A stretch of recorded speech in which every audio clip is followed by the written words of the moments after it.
Desde el arte rupestre, las tallas en piedra, los libros antiguos, la cerámica, los grabados, los tapices, los gobelinos, los frescos, la literatura misma y en general, en las pinturas de todas partes del mundo antiguo, existen representaciones que rompen con los estereotipos de época a que nos tienen acostumbrados los artistas de aquellos tiempos según la rigurosidad histórica.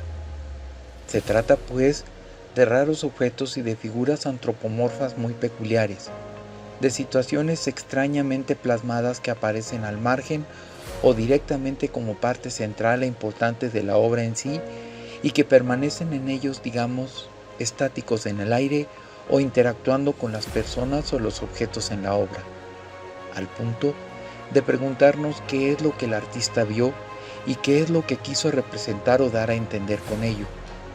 Si damos por sentado que en la antigüedad no se conocía el vuelo, ni tampoco ningún tipo de aeronave o aparato que pudiera surcar por los aires como lo conocemos en la actualidad, y que por ende el término de objeto volador no identificado no existía ni remotamente, ¿cómo podían pues los artistas de aquellas lejanas épocas interpretar en sus trazos y grabados algo que sus ojos jamás habían visto, que su imaginación quizás solo podía comparar con algo, pero que quedaría solo en eso, en una extraña comparación?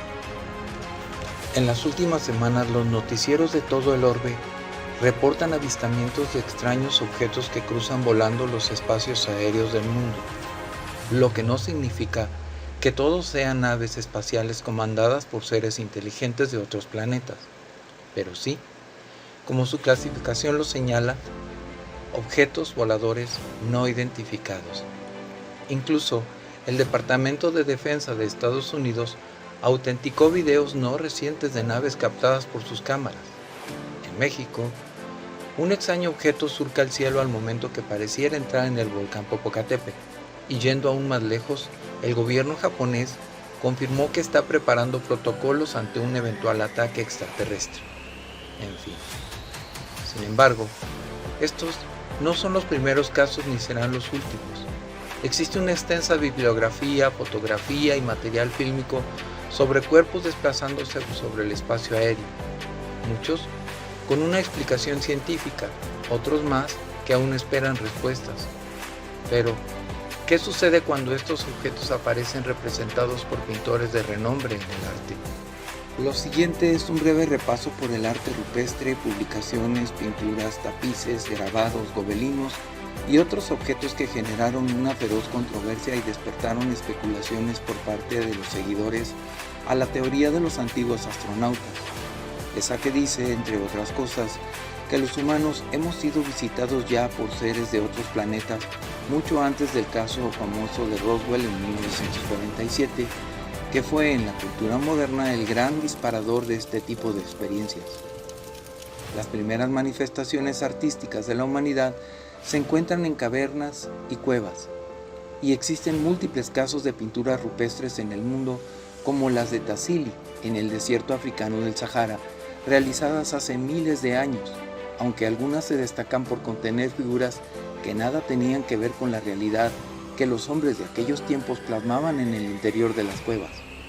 Tiempos de cacería, desastres, tiempos de migraciones, hombres, mujeres, niños o animales, sino con la representación de formas extrañas y antropomorfas de características muy peculiares para su época y, dicho sea de paso, más cercanas a la ciencia ficción como la conocemos hoy en día.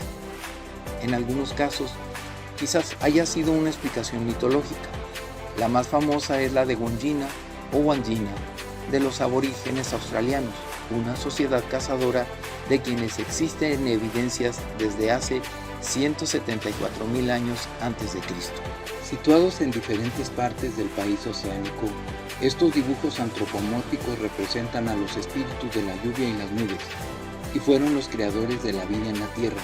Además, tenían poderes especiales como causar inundaciones e intensos relámpagos.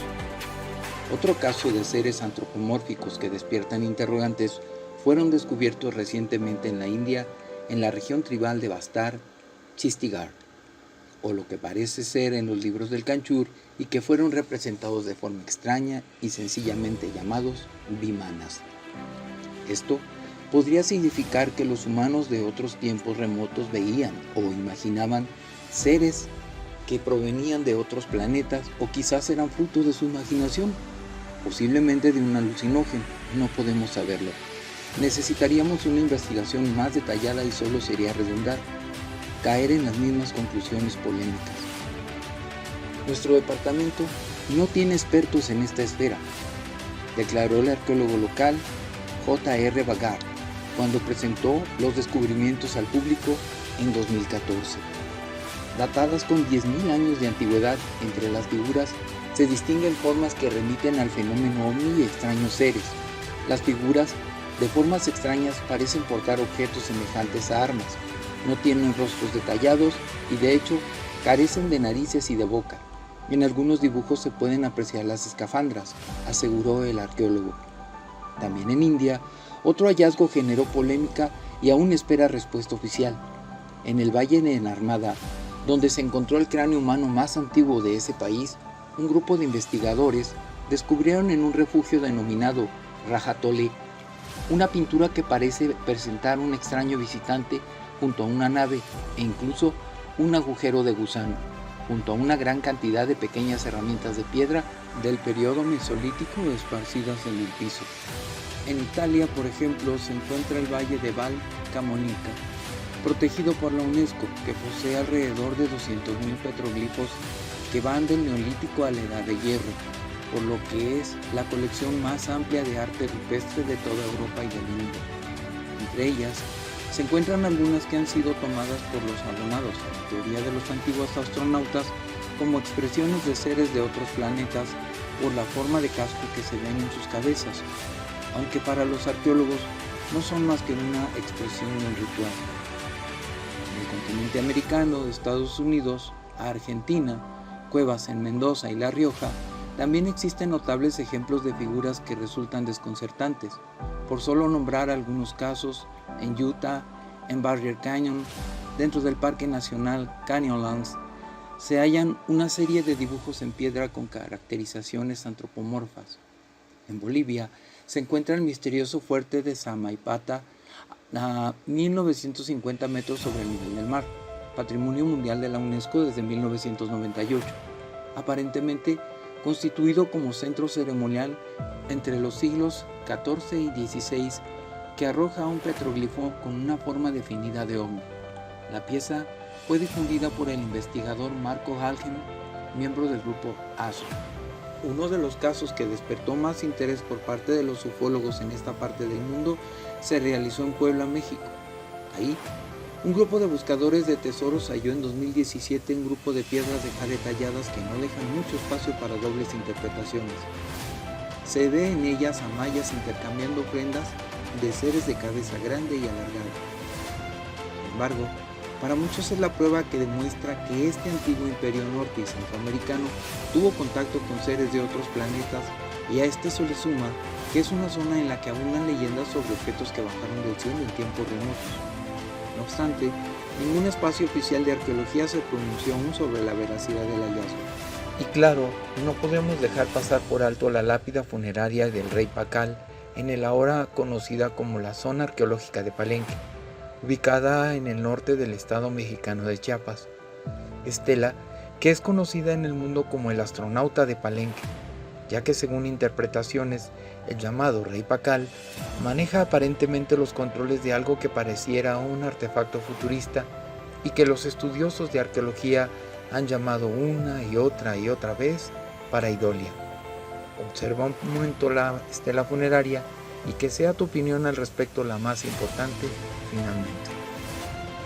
El primer libro que se conoce con algún tipo de figura discordante con su época es el Prodigiorum Liber del siglo IV, donde se lee: en Aneriae, mientras Livio Troso promulgaba las leyes al comienzo de la guerra italiana, al amanecer llegó un ruido tremendo en el cielo y un globo de fuego apareció en llamas en el norte, en el territorio de Spoleto. Un globo de fuego de color dorado cayó a la tierra girando. A continuación, parecía aumentar de tamaño. Se levantó de la tierra y ascendió al cielo, donde se oscureció el sol con su brillo. Se giró hacia el cuadrante este del cielo. Así describió Julio Obsequens el suceso ocurrido alrededor del año 91 a.C. Obsequens fue un escritor romano que vivió durante el 4 después de Cristo y del que nada se sabe, salvo que es el autor del Libro de los Prodigios, una recopilación de textos provenientes de la obra de Tito Livio. La obra impresa por primera vez por el veneciano humanista Aldo Manuzio en 1508 reúne diferentes sucesos extraordinarios y sobrenaturales ocurridos en la historia en la actual capital italiana entre los años 249 a.C. y el 12 después de Cristo. Otras aseveraciones que relacionan a la publicación con el fenómeno ovni son algo así como una especie de arma o un misil que se levantó con un gran ruido de la tierra y se elevó en el cielo. Esto en el 42 a.C. o cuando Murius y Valerius eran cónsules en Tarquinia. Hacia la puesta del sol, un objeto redondo como un globo, una ronda o escudo circular, tomó su camino en el cielo de oeste a este, esto en el 100 a.C. Por mucho tiempo se consideró a la publicación como una muestra de superstición para crear miedo en la población, una herramienta de manipulación por parte de la clase dirigente. Sin embargo, un trabajo cuantitativo reciente de Alberto Daniel Annunziato, de la Universidad Autónoma de Entre Ríos, asegura que solamente un 8% puede ser considerado una invención. En la Archibasílica de San Juan de Letrán, dentro del Estado Vaticano, se encuentra una caja relicario que ha despertado a lo largo del tiempo diferentes especulaciones, en especial por uno de los dibujos en su interior.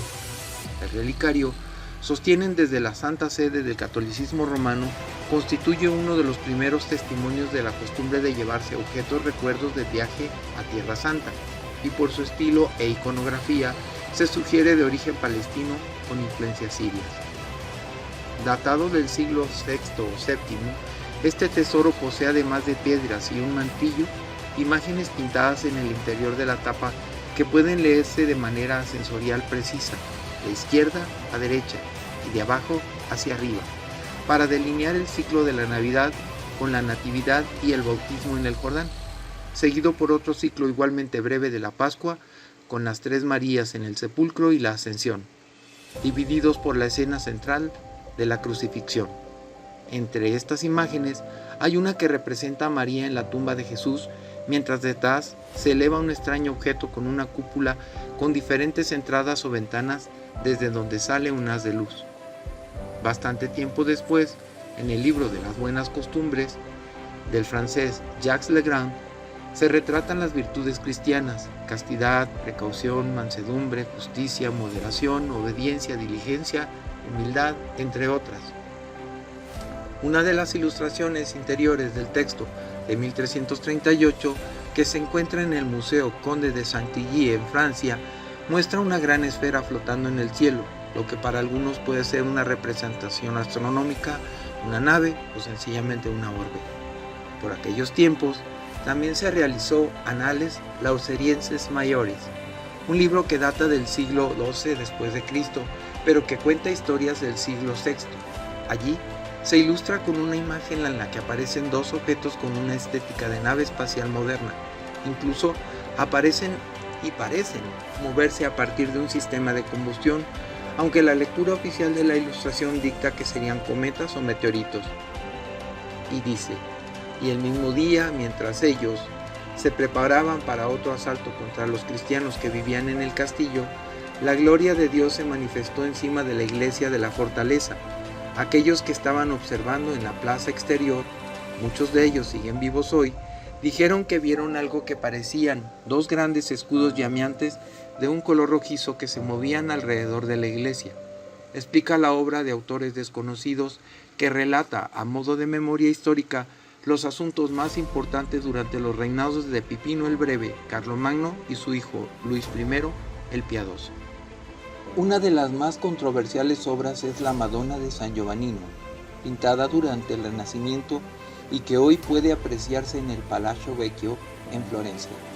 Se desconoce quién fue el autor de este óleo sobre lienzo, aunque los especialistas manejan dos candidatos, Sebastiano Mainardi o Jacopo de Celaio.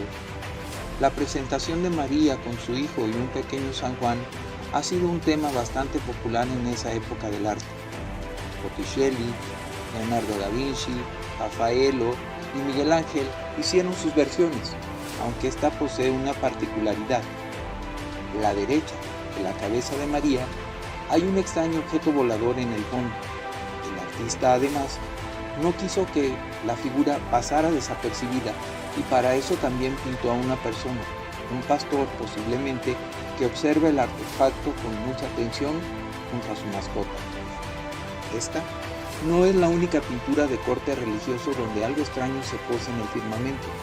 Otro ejemplo notable es la Anunciación de San Ignazio de 1486 del artista italiano Carlo Crivelli, una obra catalogada dentro del primer romanticismo, pero con características del gótico tardío.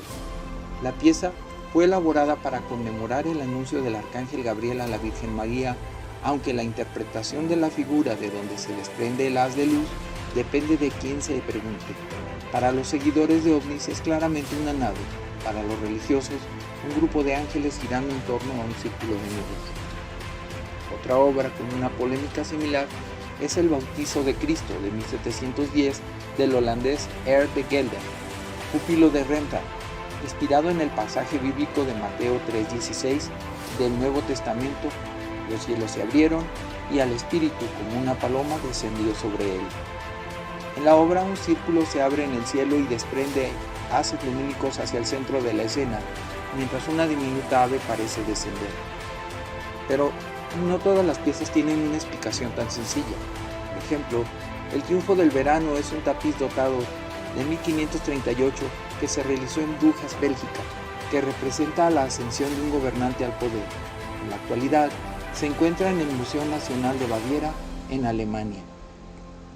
Esta pieza decorativa posee a la izquierda como a la derecha varios objetos con forma de sombrero o de nave voladora clásica, un disco con una cúpula de tripulación, y las razones de estas figuras o el artista que realizó el trabajo siguen hasta hoy siendo un misterio. La vida de la Virgen, que se encuentra en la Basílica de Notre-Dame de Beaune, en Borgoña, Francia, fue erigida en el siglo XIII y cuenta con elementos góticos y renacentistas, pero no es su arquitectura lo que más atrae la atención del turismo religioso y los curiosos en general, sino que alberga una preciosa tapicería del siglo XV. Los tapices fueron una moda que se originó alrededor del siglo XIV y duraron hasta alrededor de 1530, cuando desde el Concilio de Trento se pidió retirar todo aquello que no permitía a los fieles seguir el servicio delante de los mismos, que tenían como objetivo contar alguna historia de la Biblia, de la Virgen, de Jesús en general. Se solían ubicar los coros. En este tapiz, pues, aparecen figuras muy similares a las del Triunfo del Verano. En la glorificación de la Eucaristía de 1600 del italiano Ventura Salimbeni, aparece una vez más la figura de la orbe ampliamente relacionado a los actos. Este retablo cobró notoriedad en la ufología porque el objeto que se encuentra entre Jesús y nuestro Señor posee una forma muy similar al famoso Sputnik, el satélite ruso que comenzó la carrera espacial contra Estados Unidos en el año de 1957. El trabajo conocido como el Sputnik de Montalcino fue realizado para la iglesia de San Lorenzo de San Pedro Montalcino en la Toscana italiana. La orbe es una representación de la Spera Mundi, esfera del universo, una obra medieval de Johannes de Sclavosco, quien alrededor del año de 1230 introdujo dos elementos de la astronomía y que tuvo notable influencia en la cultura. El trabajo anterior a Copérnico fue esencial en el progreso de la ciencia en Europa, aunque es la religión quien se adueñó del concepto. En ese sentido, la Esfera Mundi aparece en un múltiple de retablos y pinturas. Incluso la obra de arte más cara de la historia posee una en el Salvator Mundi de Leonardo da Vinci, una pintura descubierta en 2005 y subastada en 2017 por 450 millones de dólares. Pero quizá la obra religiosa relacionadas al tema, que se encuentran en Transilvania, en Rumania, en el monasterio medieval de Shishioara, se encuentra una extraña pintura que cautiva a los turistas. Pintada sobre una pared, el primer registro de la obra anónima es del siglo XVII, aunque la iglesia se erigió en el XIII. Si bien la forma del objeto que sobrevuela la iglesia puede ser la de un ovni, para Nicolae Tescula, gerente del Museo de Historia de Shiogara, la obra es una interpretación del cielo, ya que el establecimiento sufrió 2 incendios durante su historia. Muchos dicen que es un ovni, parece un ovni, pero es una visión de un artista. Son como las pinturas de Leonardo da Vinci, puedes interpretarlas. Tal vez sea la asunción de Elijah al cielo, que parece una cúpula, pero que puede conducir a una representación más moderna que podría hacernos pensar en un ovni. Y así como estas, alrededor del mundo encontraremos la ilustración de Utsuro Bune de Nagahashi Matayoru en Omeno no Shiri de 1844. Luego está también Llamas Rojas en el Cielo de Yu Woru de 1892. Está también Prajnaparamita Sutra del siglo X. Luego está La Nave de Flores de 1916 de una ilustración de Bala Shir. Pero también encontramos una pintura localizada en el monasterio de Vichy de Kani en Kosovo, en la antigua Yugoslavia, la cual muestra la crucifixión de Cristo en el centro de la imagen, pero observando en ambas esquinas de la parte superior se ven 2 bólidos u objetos voladores con un individuo en el interior de cada uno, que parecen uno a otro perseguirse. El piloto que vuela en la esquina de la derecha mira hacia atrás como si fuera perseguido por el segundo de los tripulantes. Esta obra de arte religioso fue realizada en el año de 1350. Y como estas hay muchas más en el mundo que expertos en arte, arqueólogos y demás personas expertas en este tipo de temas insisten en llamar pareidolias. Pero para cerrar este relato, preguntaría a manera personal, ¿cómo es que en Salamanca, España, donde hay 2 catedrales, la nueva y la antigua, en la nueva existe un relieve en piedra que sin duda alguna es la efigie de un astronauta? Este, como digo, se encuentra en la catedral nueva, pero aunque el nombre engañe, se terminó de construir en 1733, es decir, es claro que no existían los viajes en el espacio por aquella época, por lo que aquí el término pareidolia sencillamente no encaja por ninguna parte. Sin embargo, hubo una restauración en 1992 y es costumbre en este tipo de obras añadir algún detalle de la época, y eso fue lo que ocurrió. Uno de los mamposteros, seguramente sin consentimiento del arquitecto, esculpió al astronauta con su escafandra y su traje espacial, pero esto sería especular. Hay quien dice que esa restauración solo se recuperó y que ya existía desde el inicio de la representación para el año de 1733, pero no se han encontrado fotos ni datos antiguos que lo atestiguen.